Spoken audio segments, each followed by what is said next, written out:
அஸ்ஸலாமு அலைக்கும். எல்லோரும் நல்லா இருக்கீங்களா? இன்றைக்கி உணவு தட்டு சேனலில் நம்ம இட்டாலியன் சீஸ் பாஸ்தா தான் எப்படி செய்கிறதுன்னு பார்க்க போகிறோம். எனக்கு இது வெளிநாட்டிலேருந்து கிடச்சிச்சு. நீங்கள் நார்மலாக ஊரில் உள்ள பாஸ்தாவே எடுத்துக்கலாம். இதுக்கு தேவையான பொருட்கள் பார்த்துருவோம் வாங்க. இந்த பாஸ்தா தான். உங்கள்கிட்ட இது இருந்தால் இதிலையே ட்ரை பண்ணி பாருங்கள். நல்ல ஃப்ளேவர்டாக இருக்கும். இதுக்கு ஒயிட் சாஸ் தேவைப்படும்.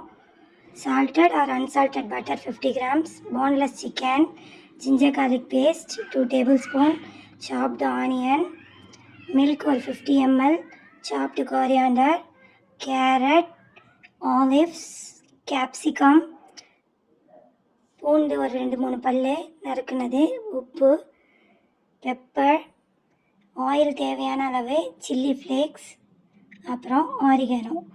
ஒரு பாத்திரத்தை அடுப்பில் வச்சு கொஞ்சமாக ஆயில் ஊற்றி நிறைய ஒரு 50 grams போல் பட்டர் ஆட் பண்ணிக்கலாம். பட்டர் நல்லா மெல்ட் ஆகட்டும். மீன் வாயில் நம்ம பாஸ்தாவை அவிச்சு எடுத்துகிட்டு வந்துடலாம். தண்ணி கொதிச்சிருச்சு. இந்த பாஸ்தாவை போட்டு நம்ம வேக வச்சு எடுத்துக்கணும். இங்கே பட்டரும் நல்லா மெல்ட் ஆகிடுச்சு. இப்போது நம்ம வெட்டி வச்சுருந்த பூண்டை போட்டு அப்புறம் வெங்காயத்தையும் ஆட் பண்ணி வெங்காயம் கலர் டேர்ன் ஆகிற வரையும் நம்ம இதை வதக்கிக்கணும். கொஞ்சம் கலர் ப்ரௌனிஷ் ஆகுனா இதுக்கு நல்லா ஃப்ளேவர்டாக இருக்கும். இப்போது கலர் சேஞ்ச் ஆகிடுச்சு.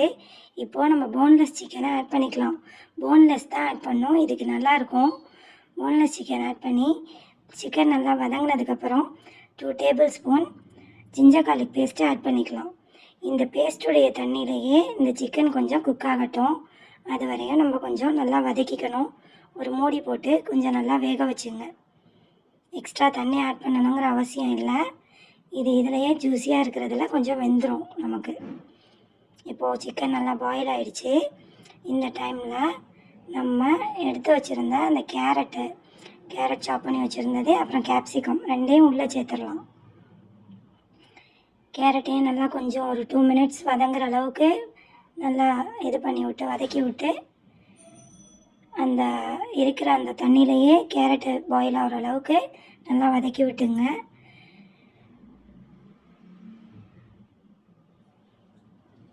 இந்த டைமில் நம்ம ஒயிட் சாஸை உள்ளே சேர்க்க போகிறோம். ஹோம்மேட் ஒயிட் சாஸு நம்ம லசானியாவுடைய இதெல்லாம் இருக்குது. அந்த லிங்க்கையும் நான் டிஸ்கிரிப்ஷனில் போடுறேன். நீங்கள் போய் பார்க்காதவங்க அதில் பார்த்து செக் பண்ணிங்க. நம்ம வீட்டிலே எப்படி ஒயிட் சாஸ் செய்யணுங்கிறதையும் நான் இதோட அட்டாச் பண்ணுறேன், பார்த்து தெரிஞ்சுங்க. ஒயிட் சாஸ் ஊற்றுனதுக்கப்புறம் ஒரு 50 ml பால், காய்ச்சின பால் காய்ச்சாத பால் எதாக இருந்தாலும் பரவாயில்லை. இந்த பால்லையே இந்த கோழி இந்த கேரட் எல்லாம் கொஞ்சம் வெந்ததுக்கப்புறம் நல்லா கொதிக்க வச்சு அந்த பாயில் பண்ணி எடுத்து வச்சுருக்கிற அந்த பாஸ்தாவை உள்ளக்க சேர்த்து நல்லா ஸ்ப்ரெட் பண்ணி விட்டுடலாம். பாஸ்தா நல்லா இதிலையே கொஞ்சம் குக் ஆகட்டும். ஏன்னா ஆல்ரெடி குக் ஆகின பாஸ்தா தான். இந்த டைமில் நம்ம ஆரிகானோ சேர்த்துக்கணும். ஆரிகானோ நல்ல ஃப்ளேவர் கொடுக்குறது. அதுக்கப்புறம் சில்லி ஃப்ளேக்ஸ் அது ஒரு டேபிள்ஸ்பூன் சேர்த்துங்க.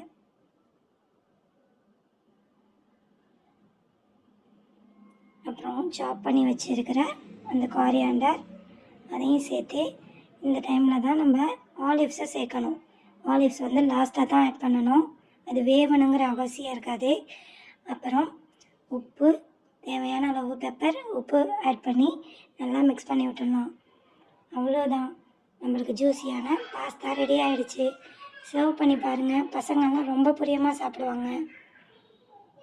என் சேனலை நிறைய பேர் பார்க்குறீங்க, ரொம்ப சந்தோஷமாக இருக்குது. அப்படியே சப்ஸ்கிரைப் பண்ணுங்கள், ஃப்ரெண்ட்ஸ் அண்ட் ஃபேமிலியோட ஷேர் பண்ணுங்கள். நெக்ஸ்ட்டு ஒரு வீடியோவில் சந்திக்கலாம். அஸ்ஸலாமு அலைக்கும்.